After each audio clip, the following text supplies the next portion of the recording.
What's going on, Bears fans? Welcome to another episode of Chicago Bears Central, your number one spot for everything Chicago Bears related. On today's episode, we're going to be breaking down the latest injury update, and it's not a good one for NKeal Harry. Unfortunately, we'll also be talking about how Braxton Jones impressed Robert Quinn in their training camp battles. And then lastly, we'll go over the power rankings that Bleacher Report released right before the start of preseason. We'll get into all that and more on today's Chicago Bears Central. You are now tuned in to Chicago Bears Central, your number one place for all Chicago Bears news and content. All right, Bears fans. So first up, we do have an injury update on NKeal Harry. There's been a lot of questions surrounding exactly how long he'll be out. I know he was, before we talked about him going out and seeking other opinions from doctors before a decision was made. Well, seems like NKeal Harry is now going to be undergoing, or I think he already did surgery today. He had tightrope surgery is what it's called, because of a severe high ankle sprain that's going to sideline him for roughly around 8 weeks. And that would mean that NKeal Harry is going to be out to about week 3 or week 4,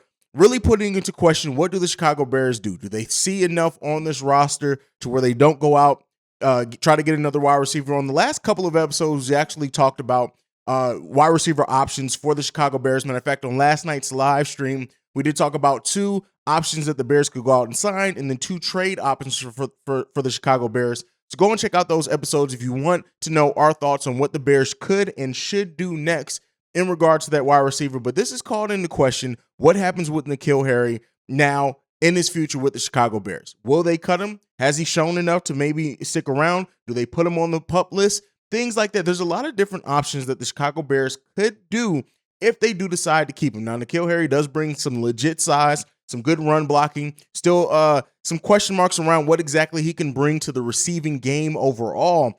But if the Bears think that in the time that they've seen him, in the brief about 2 weeks that he's been on the roster, if they see enough or saw enough in him to where they want to try to keep him around, we may see them do one of those options. And there's still an option that he could be outright cut. Now with this type of injury and the longevity of it, the fact of surgery, and then that's not even talking about recovery time, things like that. So let me know down below, what do you think the Bears could and should do with NKeal Harry now that we know he is for sure getting that tightrope surgery on his ankle, and what that could mean for his future with the Chicago Bears? Sound off on that one down below. But next up, we have a pretty good story. This one is about Braxton Jones, the rookie that's been shining in training camp, OTA so far. He was a 5th-round draft pick for the Chicago Bears. He's on the starting, as far as the unofficial depth chart, but he's been having apparently some battles with Robert Quinn, and Robert Quinn said this when asked about what he sees in Jones. Athleticism.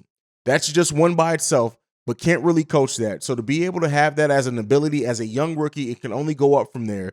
Take his coaching points and use his God-given talents and somehow mix them together. I think there's a lot of upside in that. Now, considering what Robert Quinn has been able to do with pass rushing himself before, it's promising, right? And you know, you don't want to put too much on Braxton Jones right away, too many expectations. One of the things that I do try to do in my sports coverage in both the Bulls, the Bears, and the Chicago Sky, which I all have separate channels for, is that to not let my hopes and desires become expectations. I think if we're able to separate that, then, you know, you're able to kind of objectively take a view and look at things. Now, I do hope the most for Braxton Jones. I do also think, looking and kind of reading the tea leaves about what happened, the fact that Braxton Jones is in that starting lineup, Tevin Jenkins is still fighting for a spot, things like that, that there's a lot of promise there, that the coaching staff sees quite a bit in him. They drafted him. Then not only did they draft him, he came in right away and performed in training camp and the opportunities that he has. Even being said in the same articles that in individual drills, Robert Quinn has gotten the better of Jones on most occasions, but during Sunday's practice, he whipped by Jones before the rookie even had a chance to slide his feet. But during Wednesday's session, Jones stonewalled Robert Quinn. So meaning that he's not only having athleticism, he's not only earned his spot, but he's improving over the course of that time as well. He's taking what he's learning in this training camp and using it as an opportunity to build towards his game and learn some things that are definitely going to help him once the regular season does start and in these preseason games. So looking at Braxton Jones and what he's been able to accomplish thus far in this young career, it's very promising when it comes to him. Now, we got to see him continue to develop. We got to see him continue to see how he reacts to actually facing some of the best pass rushers in the NFL when those actual games start. But as of right now, a lot of promise surrounding the rookie and Braxton Jones. And hopefully we see that come to fruition here in the Chicago Bears uniform. And again, as this front office does look to shore up a lot of positions next offseason with their cap space, Braxton Jones being able to hit and find a starting offensive lineman with a 5th-round pick,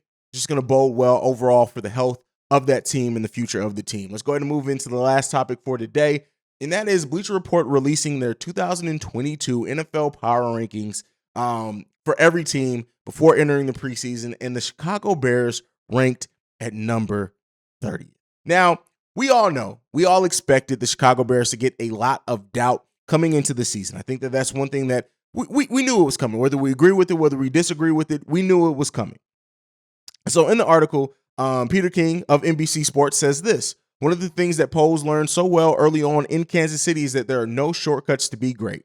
I think that's something he brought to the Bears. When I say there are no shortcuts to being great, look, he obviously chafes at calling this a rebuilding year, but I don't care what you call it. The Bears aren't going to win much. At least I don't think. Whatever it is, that is not the final iteration of Matt Eberflus and Ryan Poles' team. So, yes, we have a long season ahead of us. We all know this. We have quite a bit on improvement. I've talked about the offense. The offense, by everybody's objective view on it, it may take the offense a while to come along. The defense is ahead of the offense right now, and that's fine. When you're installing a new offense, utilizing players better, you have a lot of players on prove-it deals, an offensive line that for the most part has a lot of unproven players as well. It's going to take some time for the offense to come along. And that offense coming along, and as well as Justin Fields in his second year, hopefully being able to stay upright, not running for his life, going through his progressions a little bit better, there's a lot of doubt that's going to come the Chicago Bears' way. But guess what? What I'm saying is that I'm not saying that the Chicago Bears aren't going to have a long season. I'm not saying the Chicago Bears aren't going to lose a ton of games this season, but it's how they lose those games. It's how forever the first game of the season to the last game of the season, what type of improvements has Justin Fields, the offense as a whole, everybody has made? How many players on these prove-it deals do we then now see and look at as being players that we need to and can lock up to be long-term parts of fixing what's going on with the Chicago Bears team? I'm telling you guys, this is Chicago. Roquan Smith issues aside, this Chicago Bears team is going to prove a lot of doubters wrong.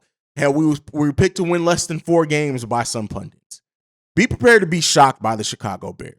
Be prepared for every single doubt thrown our way to be eaten in someone, like, again, not immediately, right? I'm not saying that we're going to make the playoffs. I'm not saying we're going to win 10 games, but I'm saying everybody who questions whether Justin Fields is a legit franchise quarterback, be prepared to eat those words. The people who question Darnell Mooney's ability as the number 1 guy coming into the season, be prepared to eat those words.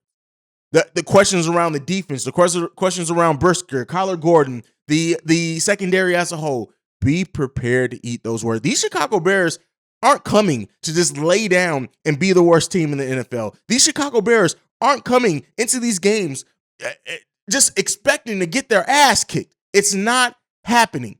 Be prepared to see that tough, resilient team, that Chicago Bears team, the monsters of the Midway starting to build back up. Because I tell you, be prepared for the Chicago Bears team to surprise some people this season. All the doubt, keep throwing it our way. Keep giving us more chips on our shoulder. Keep giving us more things and headlines to put up as motivation in the locker room. Be prepared. Because I tell you what, I'm betting on my team. And I think this team is going to shock a lot of people that think we're going to be the worst team in the NFL. Be prepared for that. And yeah, on this list, 30th, not 32nd. So they do have the Atlanta Falcons and the Houston Texans below us, which they fucking should be. But be prepared for how this team is going to show up and show out and improve every step of the way. I truly do believe that. I think this offense by week 5, by week 6, if not before, it's going to start clicking.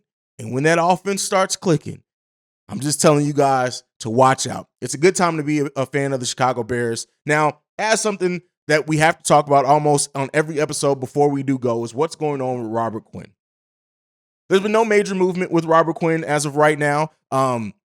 At least from the last thing that I saw is that he did not show up to today's practice. Now, if that did get updated, again, by this recording, as of the start of practice, we have not seen or heard anything about Robert Quinn being there. Now, are those fines going to start kicking in? What's going to happen? at the end of the day, and as we talked about on yesterday's live stream, while I was initially very much so on the side of Roquan Smith, did I say Robert Quinn? Meant Roquan Smith. On the side of Roquan. That is starting to change by what's more and more coming out. Now, hopefully they get a deal done. I still think it's more likely that they get a deal done, but guess what? It's time. If this front office is truly playing hardball, as it seems like they're about to do with Roquan, he deserves it. That release, the day that he announced the trade request, was absolutely weaponizing the Bears fan base, the media, against this front office. Now, thank God the front office and Ryan Poles did face that head on. They came out with their comments, and now things have gone. He was taken off the PUP list. It's about to get really interesting in this situation. Now, the Bears can also choose not to fine Roquan, and they may do that as still a sign of good faith, but as a reminder, hey, listen, we could if we wanted to. We're going to continue to monitor, see what happens, what's going on with this. The question I'm going to present to you guys, and I'm going to put this on the community tab as well. Do you think Roquan Smith, listen, you guys know who I mean. Do you think Roquan Smith is going to be traded before the 2022 trade deadline? Do you think he finishes this season as a Chicago Bear? Let me know what you sound off on that down below. Like I said, I'll also post that to the community tab. Thank you for tuning in to another daily episode of Chicago Bears Central. It means the world to me that you guys have supported. We've now passed 2,100 subscribers on the YouTube page, and we're at about 500 subscribers on the podcast side of things. So thank you so much for all the support that we've given. Ever since we switched to daily episodes, it's helped grow as well. But you guys have we just passed 2,000 4 days ago. So to get another 100 in that time, it just means the world to us. And we're going to continue to give you that fire content when it comes to the Chicago Bears. Also this Saturday, the Bears' first preseason game. So we'll have our first post-game live stream right here on Chicago Bears Central. So make sure you're tuned in for that. Make sure you're locked in with everything that we do. You can follow the show at Chi Bears Central. You can send us any feedback, questions, comments, concerns, ChicagoBearsCentral@gmail.com. Lastly, if you want to leave a text and our voicemail for the show to be played on our mailbag episodes, the number to do so, 773-270-2799. We are the number one spot for everything Chicago Bears related. Love you guys. Bear down. Peace, y'all. This has been a presentation of the Break Media.